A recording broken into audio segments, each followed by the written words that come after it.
बिस्मिल्लाहिर्रहमानिर्रहीम। अस्सलाम वालेकुम। आज आपके साथ बहुत ही मज़े की बेसन से बनने वाली खंडलियाँ या खांडवियाँ जो भी आप बोलें, बहुत ही ज़बरदस्त रेसिपी बनकर तैयार होगी। आप जब एक दफ़ा इसको खाएंगे तो आपको बिल्कुल इसी तरह लगेगा जैसे आप मछली का सालन खा रहे हैं, क्योंकि ये बेसन से बनने वाली सब्ज़ी बहुत ही मज़े की बनकर तैयार होती है। तो चलते हैं, रेसिपी को स्टार्ट करते हैं। आपको चाहिए होगा 1 कप बेसन। आप 2 कप बेसन से बनाएंगे तो अच्छी खासी आपकी खांडवियाँ बनकर तैयार हो जाएंगी।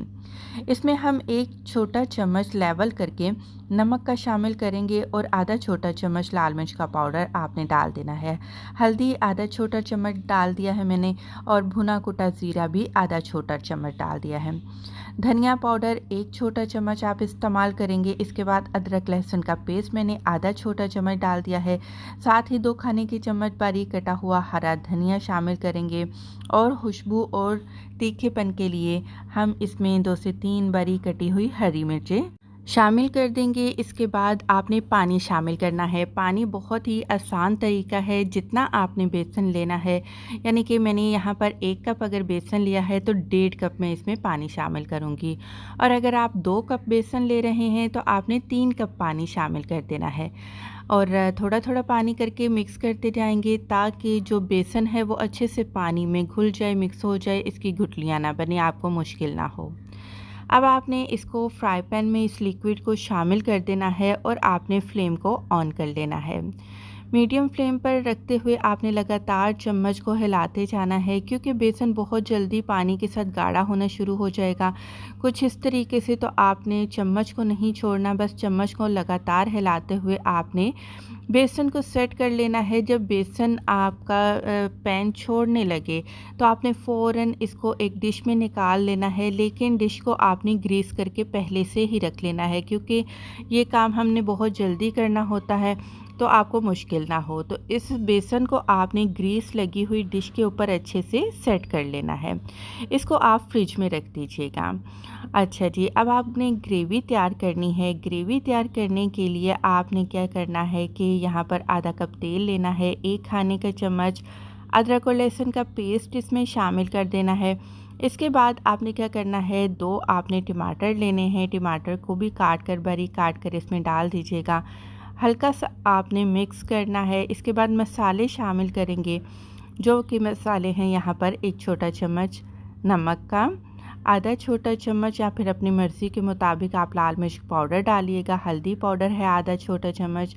इसके बाद धनिया पाउडर में शामिल कर रही हूँ 1 छोटा चम्मच, और यहाँ पर गरम मसाला पाउडर जाएगा आधा छोटा चम्मच। पेपरिका पाउडर कलर के लिए मैं इस्तेमाल कर रही हूँ, अच्छा कलर आएगा। तमाम चीज़ों को आपने मिक्स कर लेना है। बहुत अच्छे से ग्रेवी को भून लेना है कि प्याज टमाटर आपके अलग से नज़र नहीं आने चाहिए। यहाँ पर प्याज मैंने 2 मीडियम साइज़ की ब्राउन करके चूरा करके डाल दी हैं। आप अपनी मर्ज़ी से भी ग्रेवी तैयार कर सकते हैं। आप पहले प्याज को ब्राउन करिए, अदरक लहसुन डालिए और फिर टमाटर डालिए, या फिर प्याज का पेस्ट करके आप उस तरीके से भी, जैसे आपको आसानी हो, बेहतर लगे, आप उस तरीके से ग्रेवी तैयार कर लीजिएगा। तो थोड़ा थोड़ा पानी डालते हुए मैंने ग्रेवी को अच्छे से भून लिया है, यहाँ तक कि इसमें प्याज टमाटर नज़र अलग से नहीं आ रहा। अब जितनी आपको गाढ़ी या पतली शोरबा चाहिए या ग्रेवी चाहिए, उस लिहाज से आपने इसमें पानी शामिल कर देना है। तो नेक्स्ट हम देख लेते हैं, जो खांडवियाँ हमने बेसन सेट करके रखा था उसको हम फ्रिज में से निकाल लेते हैं। अगर ज़्यादा जल्दी है तो फ्रीज़र में 10 मिनट के लिए रखकर आप सेट कर लीजिएगा, और इसके आपने पीस कर लेने हैं। कुछ इस तरीके से आप पीस कर लीजिएगा।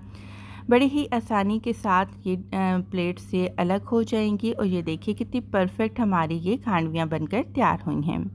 अब आपने क्या करना है कि आपने इसको ग्रेवी में शामिल कर देना है, और इसको आपने ग्रेवी में मिक्स करना है पहले, ताकि अच्छे से डिप हो जाए। कोई भी खांडवी जौन सी है वो अलग से वो नहीं रहनी चाहिए। ग्रेवी में अच्छे से मिक्स कर देना है आपने, और ढककर अब आपने क्या करना है, इसको हल्की आंच पर पूरे 5 मिनट के लिए पकाना है, ताकि अच्छा सा फ्लेवर मसालों का इनमें चला जाए। लास्ट में आपने कसूरी मेथी थोड़ी सी डाल देनी है, और हल्का सा आपने इसको मिक्स करना है। तो ज़बरदस्त खांडवियाँ बनकर आपकी तैयार हैं।